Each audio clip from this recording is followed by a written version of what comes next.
네, 오늘 말씀의 제목을 100배로 열매 맺는 인생을 위하여 이렇게 해봤습니다. 깊어가는 가을 하면 열매가 생각이 나고 추수가 생각이 나고, 그래서 이 가을에 하나님 나라의 추수 원리를 생각해 보려고 해요. 저는 말이죠, 하나님 나라의 추수 원리는 기본적으로 100배의 결실이다, 이렇게 믿고 싶습니다. 100배의 결실이다. 100배. 이 100배의 축복, 장사를 해서 100배를 남기는 것은 참 어렵습니다. 하지만 성경에는 이 농사의 원리와 결과를 설명하면서 100배의 결실에 대한 말씀이 참 많이 나오고 있어요. 여러분, 100배의 결실, 그냥 우리가 성경에 있으니까 그냥 100배라고 하니까 어쩌면 그냥 머리로는 이해가 되어지는데 확실하게 아마 이게 이해가 잘 안 될 겁니다. 이 100배의 결실이 어느 정도인지 아세요, 여러분? 주식 투자를 잘해가지고 부자가 된 사람이 있지요. 세계적으로 유명한 워렌 버핏이라고 하는 사람이 있어요.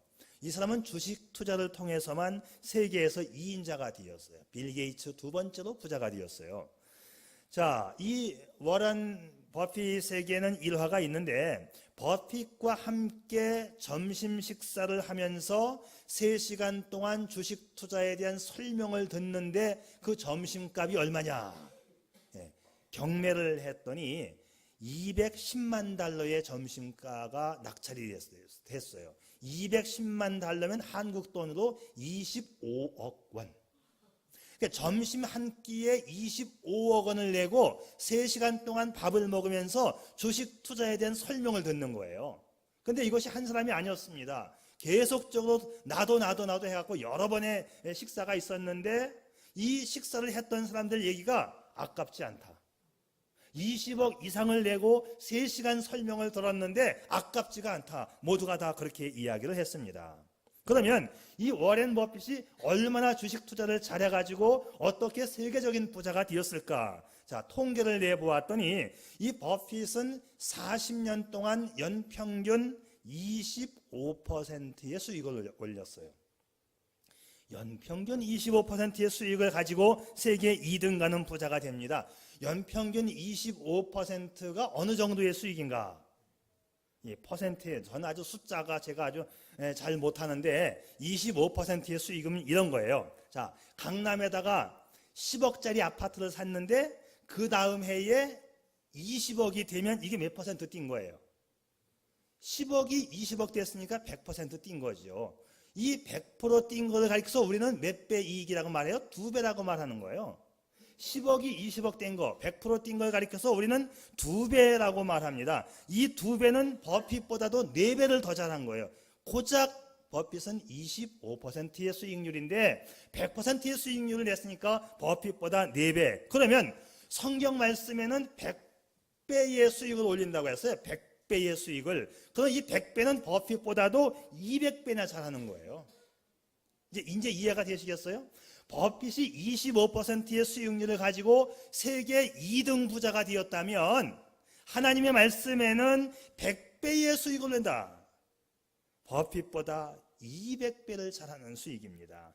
자, 우리가 읽은 요한복음에는 100배의 수익을 얻는다는 말씀은 없지만 많은 열매를 맺는다고 되어 있어요. 자, 너희가 내 안에 거하여 많은 열매를 맺으면 아버지께서 영광을 받으신다고 되어 있습니다. 저는 이 많은 열매를 맺는다는 말씀이 최소한 100배의 열매를 맺는다는 말씀으로 해석을 하고 싶어요. 왜냐하면 성경에는 추수의 원리, 심고 거두는 원리를 설명할 때마다 100배의 결실을 말씀하고 있어요. 마태복음에서 좋은 땅에 떨어짐에 어떤 것은 100배, 어떤 것은 60배, 어떤 것은 30배 이렇게 나옵니다. 저는 이 다른 성경과는 달리 마태복음이 100배에서부터 시작한다는 것에 저는 참으로 인상을 두고 있습니다. 누가복음에는 아예 60배나 30배 이야기는 아예 없습니다. 오직 100배의 결실만 이야기하고 있어요. 더러는 좋은 땅에 떨어짐에 나서 100배의 결실을 하였느니라, 이걸로 끝납니다. 누가복음은. 그러니까 성경이 원하는 건 기본적으로 100배예요. 100배. 보통 우리가 기도할 때에 우리를 축복해 주셔서 30배, 60배, 100배로 올라가는데, 여러분 그렇게 기도하지 말고 오히려 100에서부터 내려오세요. 100이 기본인데 안 돼도 60, 안 돼도 30이에요. 100이 먼저 나온다니까요. 물론 마가복음에는 또 이 깎으로 올라가기는 해요. 그런데 100이 더 먼저 많이 나온다는 거예요. 누가복음에는 아예 100배만 나오고 마태복음에는 100에서부터 밑으로 내려옵니다. 100에서부터. 이것뿐만이 아니에요. 마가복음에 보게 되면 또 이런 말씀도 있어요. 예수께서 가라사대 복음을 위하여 집이나 형제나 자매나 어미나 아비나 자식이나 전토를 벌인 자는 전토를 100배나 받되 내세의 영생을 받지 못할 자가 없느니라. 복음을 위해서 일을 하다 보면 우리가 손해를 보기도 하고 포기를 하는 것도 있지만 결과적으로 이 살아있을 때에 100배의 축복을 받고 내세에서도 당연히 영생의 축복을 받는다. 그런데 성경에는 딱 한 번 1000배의 축복을 말씀해주는 성경 구절이 한 번 나옵니다. 너희 열조의 하나님 여호와께서 너희를 현재보다 1000배나 많게 하시며 너희에게 허락하신 것과 같이 너희에게 복 주시기를 원하노라. 자, 이 정도면 최소한의 100배의 수익이 있어져야 한다는 거 아니겠어요? 자, 그러면 우리가 어떻게 이 100배의 수익을 올릴 수가 있느냐? 오늘 말씀을 통해서 보면 예수님과의 관계입니다. 예수님과 관계. 주님과 함께 제대로 살아가는 사람만이 복을 얻는데 요한복음의 특징 가운데 하나가 뭐냐 하면 예수님과 우리와의 관계를 설명하는 부분이 참 많이 나오고 문장 표현으로 보게 되면 나는 무엇이다 이런 문장 표현이 참 많이 나와요. 그 중에 나는 빛이라, 나는 물이다, 나는 목자라, 나는 떡이다, 그리고 오늘 본문에 나는 포도나무다. 자, 이렇게 나는 무엇이다. 근데 이 빛과 물과 목자, 떡, 포도나무는 뭐냐 하면 특징이 인간들에게 절대적으로 필요한 것들이에요. 이것이 없으면 죽는다는 것입니다. 그래서 그 앞에다가 생명이라고 하는 단어를 더 넣으면 더 뜻이 분명해져요. 나는, 우리 예수님은 생명의 빛이고 생명의 물이고 생명의 떡이고 생명의 목자이시고 생명의 포도나무이시다. 그래서 절대적으로 우리 예수님이 필요하다는 것을 요한복음이 우리에게 말씀해주고 있습니다. 자, 오늘 본문 말씀은 포도나무의 비유입니다. 포도나무 다 아시죠? 포도나무. 이거는 정확히 말하면 나무라기보다는 넝쿨이죠. 그래서 이 포도나무는 뭐 관상용으로 쓰기도 그렇고 건축 자재의 어떤 뭐 기둥으로 쓰기도 그렇고 아무짝에 쓸모없는 나무예요. 땔감도 좀 빈약해요. 다만 그냥 죽으면 불에 그냥 던져버리고 사람이 밟히고 그냥 끝나는 거예요. 단 한 가지 이 포도나무는 열매를 맺히는 것에 자기의 소임을 다하는 것입니다. 그래서 포도나무는 열매만 잘 맺히면 돼요. 자, 이 열매를 잘 맺혀야 하는 것인데 어느 정도 열매를 맺혀야 하는 것이냐? 성경 말씀을 보니까 열매를 맺지 않는 가지도 있고 열매를 맺는 가지도 있고 더 많이 열리는 가지도 있다고 되어 있어요. 어느 나무인들 열매를 맺지 않고 싶은 나무가 있겠어요? 그 나무가 나는 좋은 열매를 맺어야지 하고 마음 먹었다고 되는 게 아니고 욕심 부린다고 되지 않습니다. 좋은 나무까지가 되면 좋은 포도 열매는 자동으로 열리는 것입니다. 조건이 충족되면 좋은 나무가 되어서 좋은 열매를 많이 맺히게 되는 거예요. 성경은 포도나무가 성장하는 데 필요한 조건을 이렇게 설명합니다. 자, 하나님은 포도원 농부이시고 예수님은 포도나무이시고 우리는 그의 가지라, 이렇게 설명합니다. 오늘 말씀은 예수님과 우리와의 관계를 포도나무와 포도나무 가지로 설명해요. 이것이 조건입니다. 가지인 우리가 원줄기에 붙어있지 않고는 생명을 이어갈 수도 열매를 맺을 수도 없습니다. 물은 내게 붙어있어 열매를 맺지 아니하는 가지는 아버지께서 이를 제거해버리시고 물은 열매를 맺는 가지는 더 열매를 맺게 하려 하여 그것을 깨끗하게 하시느니라. 깨끗하게 되어진 나무까지만이 더 열매를 맺는다. 많은 성도가 있는데 열매를 못 맺는 성도도 있고 열매를 맺는 성도도 있고 더 많은 열매를 맺는 성도도 있다라는 말씀이지요. 바로 그것이 깨끗하게 된 성도, 즉 주님과의 관계가 깨끗한 관계가 된 성도가 좋은 열매를 맺습니다. 분석해 보면 농부이신 하나님 좋으신 분이고 나무이신 예수님 좋으신 분이에요. 문제는 뭐냐면 붙어있는 우리가 문제입니다. 나뭇가지 중에서 더 좋은 열매를 맺기 위해서 우리가 깨끗한 가지의 성도가 되어야 한다 이 말이지요. 그런데 성경을 통해서 보면 농부이신 하나님과 포도나무이신 예수님과는 동격이에요. 같은 분이십니다. 요한복음 그 앞장에 있는 14장에서 이런 표현들이 나옵니다. 나는 아버지 안에 있고 아버지는 내 안에 계신 것 같이 네가 이것을 믿지 않느냐. 자, 아버지와 예수님이, 아버지가 내 안에, 내가 아버지 안에, 그래서 아버지와 예수님이 함께 동격인 걸 말씀해주고 있고, 그 다음 절에서 내가 아버지 안에 있고 아버지께서 내 안에 계심을 믿으라. 그렇지 못하겠거든 행하는 그 일로 인하여 나를 믿으라.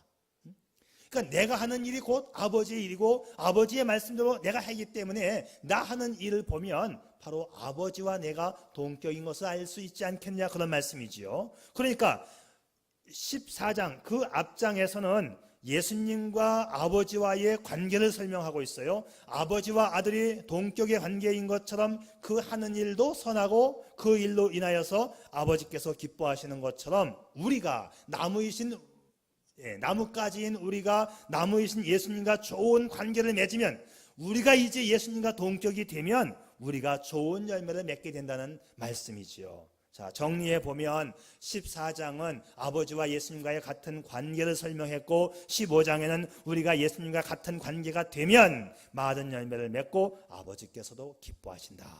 자, 같은 관계면 같은 일을 하는 거잖아요. 이러한 논리적인 발전을 통해서 예수님 안에 우리가 있으면 예수님과 같은 관계가 되어서 하나님이 기뻐하시는 일, 많은 열매를 맺게 된다. 이것이 바로 저는 100배의 열매를 맺게 된다는 것이에요. 행복한 인생, 축복의 인생은 예수님과의 관계에 달려있다 이 말이지요. 나는 포도나무여 너희는 가지라. 나를 떠나서는 너희가 아무것도 할 수 없습니다. 여러분, 예수님 떠나면 아무것도 아니에요.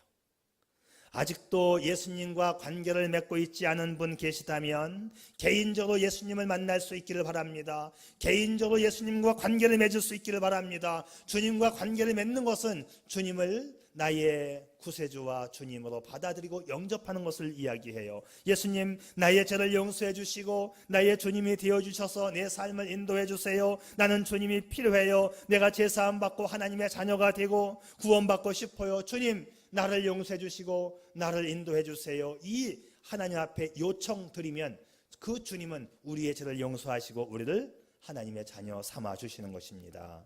이 관계를 통해서 이제 축복의 인생이 시작된다는 말씀이에요. 자, 관계가 중요합니다. 아직도 주님 영접하지 않은 분 계시다면 주님 영접하고 주와 더불어 함께 살아가는 축복의 인생으로 바뀌어질 수 있기를 바랍니다. 그런데 중요한 것은 뭐냐 하면 관계를 맺는 걸로 끝나지 말고 이 관계는 지속적인 관계가 되어야 합니다. 관계를 맺었어요. 지속적인 관계가 삶의 승패와 삶의 질을 좌우해요. 깨끗한 가지가 되기 위해서는 계속적인 관계가 필요합니다. 오늘 성경을 읽다 보면 제일 많이 나오는 단어가 열매라는 단어와 거하라는 단어예요. 좋은 열매를 많이 맺기 위해서는 예수님 안에 거하라고 되어 있어요. 자, 4절과 5절 말씀을 종합해 보면 내 안에 거하라. 나도 너희 안에 거하리라. 내가 그가 내 안에, 그가 내 안에 있으면 과실을 많이 맺나니. 예수님과 우리가 친밀한 관계를 형성하면 많은 열매를 맺는다는 거예요. 자, 그런데 예수께서 내 안에 거하고 내가 예수 안에 거한다는 이 말에는 중요한 의미가 두 가지가 있는데, 첫째는 뭐냐? 예수님과 내가 아주 친밀한 밀착된 관계라는 것을 설명하는 거예요. 생각해 보세요. 예수께서 내 안에, 그리고 내가 예수 안에. 이게 무슨 표현이에요? 예수와 내가 하나가 되어서 동격이 되어서 어디까지가 나고 어디까지가 예수님이신지 구분이 안 되는 상태를 가리켜서 예수께서 내 안에, 내가 예수 안에 거한다, 이렇게 표현되는 겁니다. 자, 그러니까 이런 거죠. 이 물컵에다가 찬물과 더운 물을 섞으면 처음에는 찬물과 더운 물이 분리되었었는데 섞어서 흔들면 어디까지가 찬물이고 어디까지가 더운 물인지 구분이 안 되는 미지근한 물로 바뀌는 것처럼 예수님과 내가 그렇게 섞여서 동격이 되고 하나가 되었다는 아주 밀착된 관계를 설명하는 거예요. 그런데 이 말에서 이 거하라라고 하는 이 단어가 메이나테라고 하는 헬라 말로 쓰였는데 이것은 지속적인 행동을 요구하는 명령형 단어입니다. 어떤가 형편에 처해진다 할지라도 예수님 떠나지 말고 예수님과 계속적인 관계를 맺어가라. 예수님과 지속적인 관계를 맺어가면 예수님에게 붙어있고 계속 관계를 맺어가 깨끗한 가지를 유지하면 생명을 영양분을 공급받아서 많은 열매를 맺게 된다. 축복된 인생의 비결이 바로 거기에 있다 이 말이죠. 자, 여러분 예수님에게 붙어 있되 친밀하고 지속적인 관계를 계속 이어갈 수 있기를 바랍니다. 그렇잖아요. 사람과의 관계에서도 계속 연락하고 만나는 관계가 아니면 아무 소용없어요. 여러분 아는 것 가지고는 아무 소용없습니다. 아는 것 가지고 나 트럼프 알아요. 나 문재인 압니다. 근데 아는 것 가지고 됩니까? 아는 것 가지고? 그럼 알면은 내가 전화해서 문 대통령 오늘 식사합시다 하면 식사해 줄까요? 말도 안 되는 소리예요.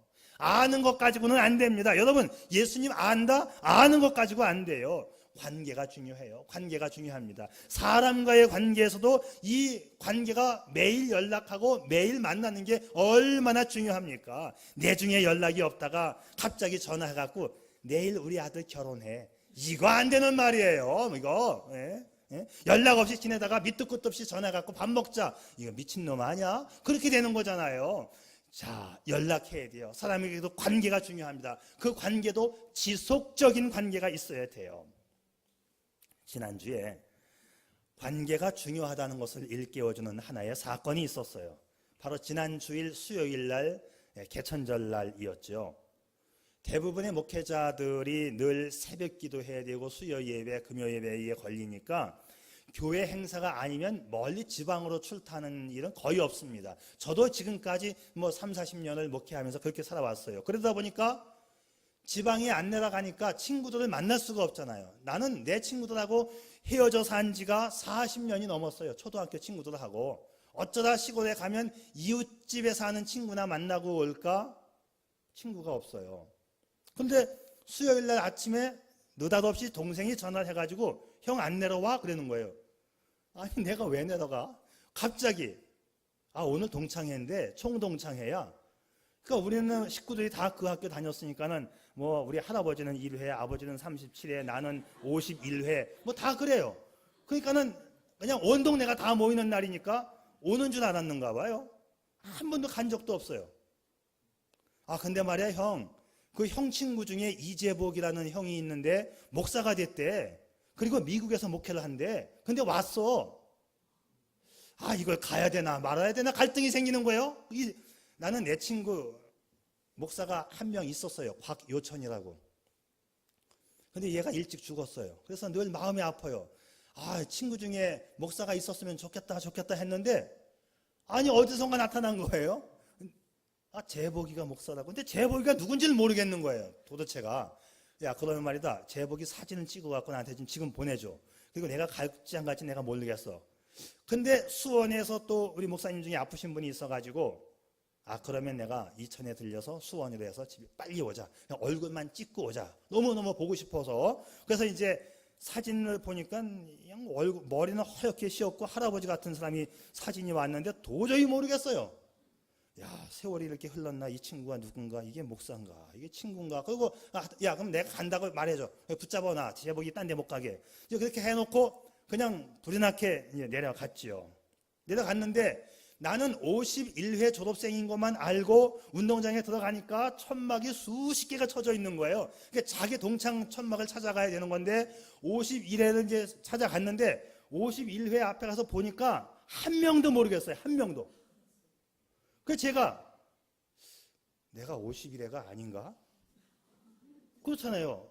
잘못 찾아왔나 보다. 이게 주소가 틀렸나 보다 해가지고 다시 이제 손가락으로 계산해는 내가 몇 회지 이게 이제 근데 아무리 계산해도 51회가 맞는데 아는 사람이 없어요.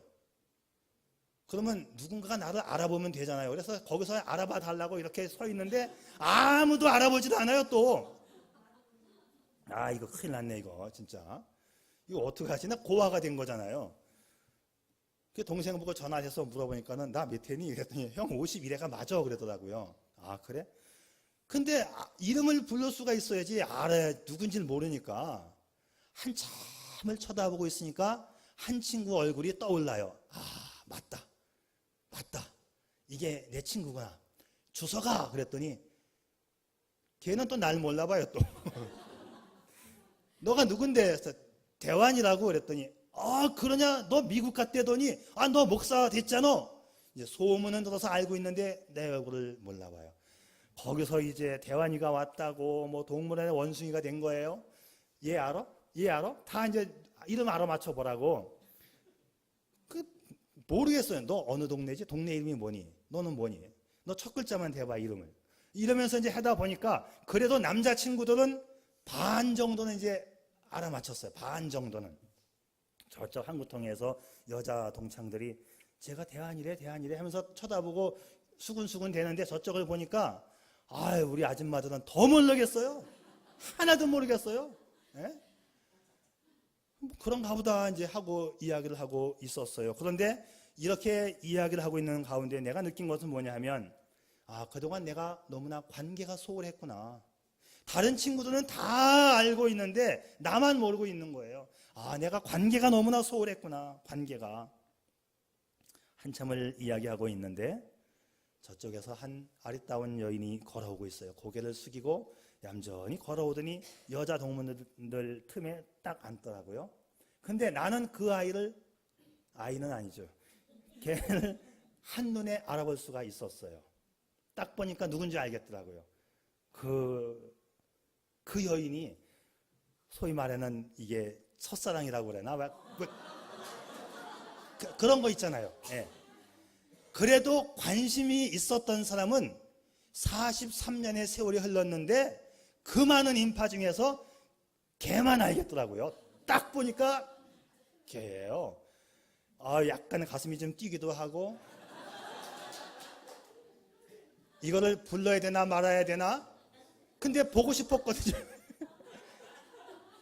43년 동안 여태까지 살아오면서 어떻게 됐을까 궁금도 했었고 근데 딱 보니까 알겠어요. 다 아는 거 다 모르겠는데 알겠어요. 그래서 용기를 내갖고 이제 이름을 저쪽에 있는데 불렀어요. 크게 여기서 저까지 들리게끔 크게 불렀습니다. 근데 이게 운명의 장난이 그 여자 그 친구의 이름이 이은주예요. 또 지금의 사모하고 이름이 똑같아요. 성도, 본도, 전주, 이씨 똑같아요.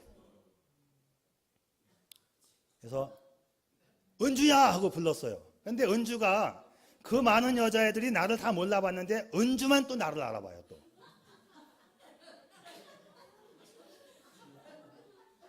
43년 만에 처음 만나가지고 반가워서 손을 내밀었더니 손을 딱 잡더라고요. 근데 이 잡는 느낌이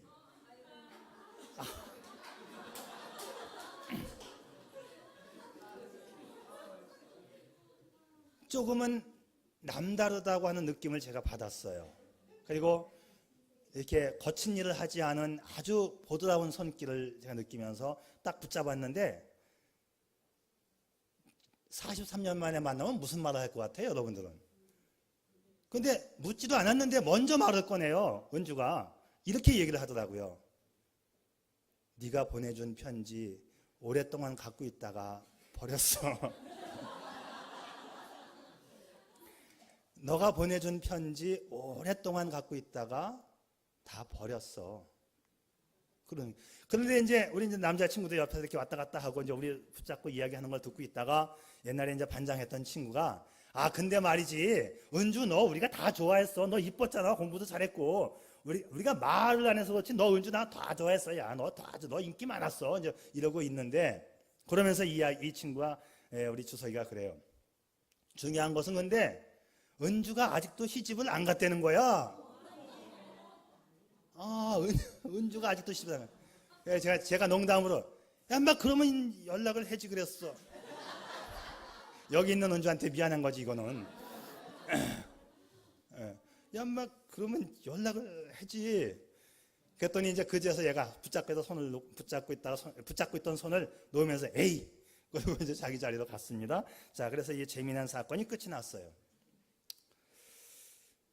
그 사건 때문에 이 설교를 한 거는 아닌데 이 설교를 준비하다가 그 사건이 생각이 났던 건데요. 관계가 얼마나 중요한가. 관계가. 알았으면 뭐합니까? 연락이 없으니까 남이 되어버린 것이죠. 물론 뭐 계속 연락이 되었으면 서울 은주가 아닌 시골 은주하고 살고 있었을지도 모르지요. 그런데 시골 은주하고 관계가 끊어지니까 하나님이 서울 은주를 붙여주신 것 같아요. 이게 참 이상해요. 참 은주가. 나중에는 이제 제 아내가 와가지고 이제 여기도 은주고 여기도 은주야. 인사해. 둘이 인사는 했습니다.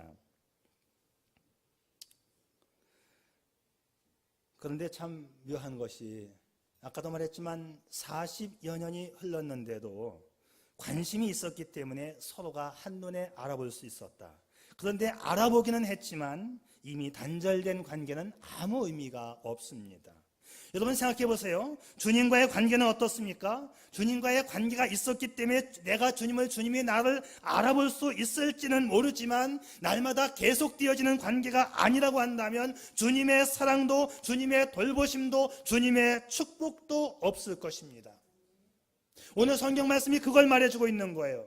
지난 주간에 제가 주님은 은혜의 창고라고 하는 말씀을 드렸습니다. 창고에 풍성한 은혜를 쌓아놓고 계시다가 우리가 주님 앞에 나와서 관계를 회복하고 주님 앞에 부르짖으면 때를 따라 돕는 은혜를 부어주시는 주님으로 제가 소개했어요.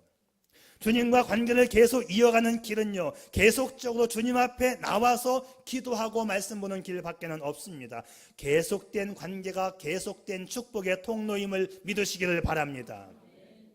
오늘 7절 말씀을 다시 보겠습니다.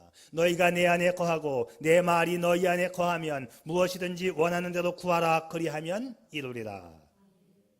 여기 무엇이든지라는 말씀을 주목해 보세요. 우리가 주님 안에 거하고 주님 말씀 안에 거하면 계속적으로 거하면 원하시는 대로 주시겠다.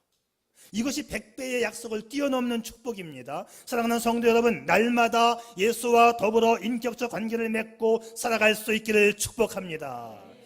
주님 앞에 맡기는 삶, 주와 더불어 함께 살아가는 삶, 주님과 관계를 계속적으로 맺어가는 삶, 이것이 축복임을 믿으시기를 바랍니다.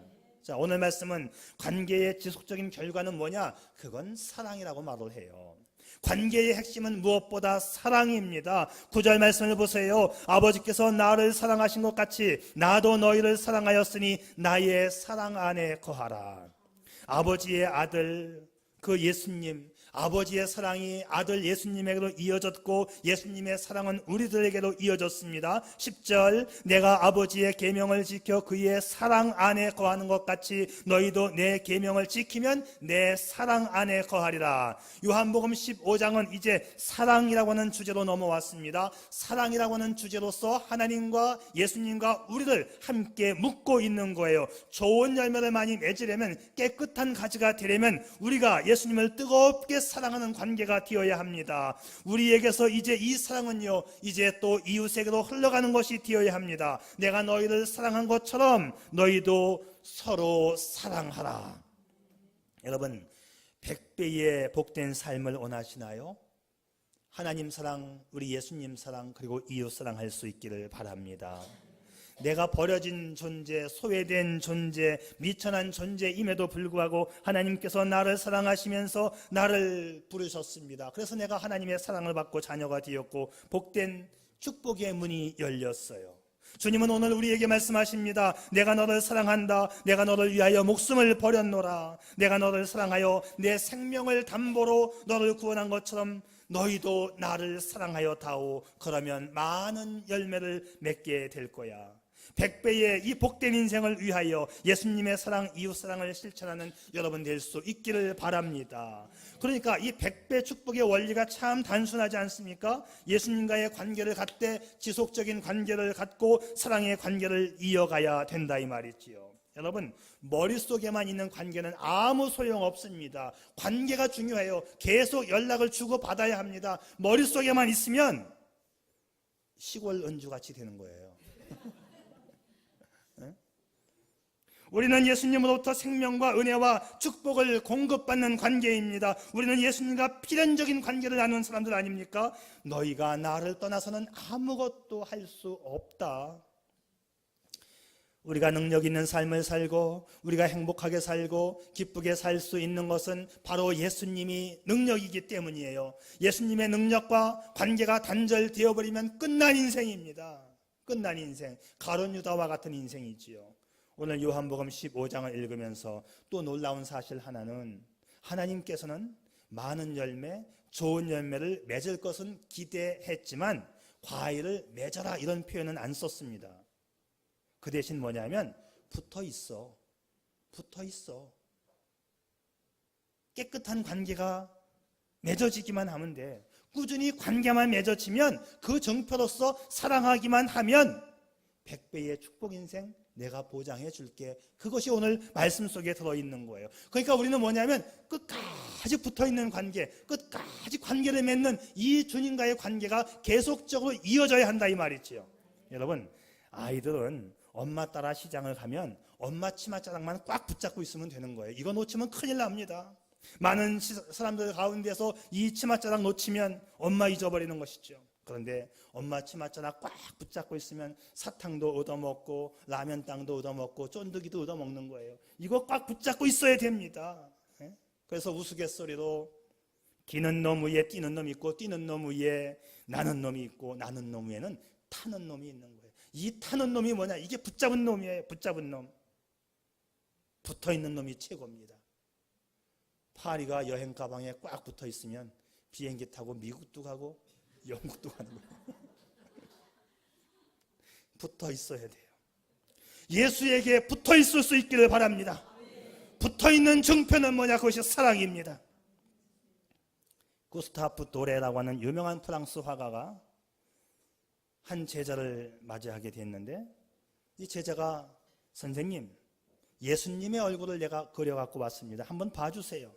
선생님은 그림을 물끄러미 쳐다보더니 제자에게 이렇게 말합니다. 여보게, 자네가 그분을 더 사랑했더라면 이 그림이 달라졌을 거야. 우리가 정말 주님을 더 사랑한다면 우리의 삶은 아름다워질 것입니다. 우리가 주님을 더 깊이 사랑한다면 우리의 삶은 더 풍성하고 아름다운 열매를 맺어갈 거예요. 여러분, 주님을 깊이 더 풍성히 사랑할 수 있기를 바랍니다. 오늘 주님이 원하시는 이 열매, 끝까지 주님과의 사랑의 관계를 이어갈 때 100배 축복의 인생이 될 수 있기를 축복합니다. 기도하겠습니다.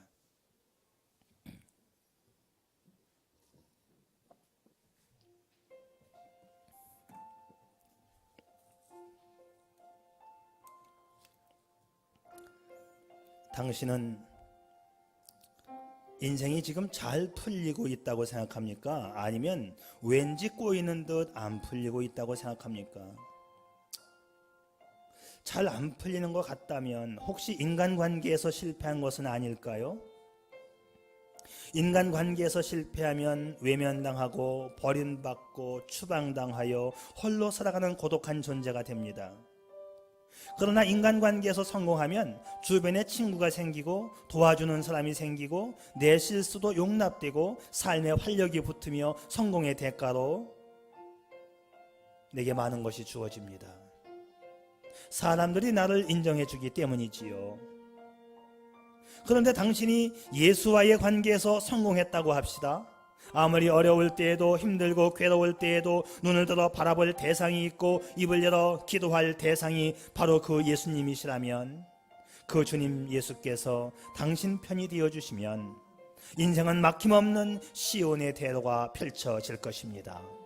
주님과의 관계는 주님 사랑, 이웃 사랑입니다. 뜨겁게 사랑하는 자는 성공합니다. 행복합니다. 사랑이 관계 회복의 열쇠이고 사랑이 축복의 통로입니다.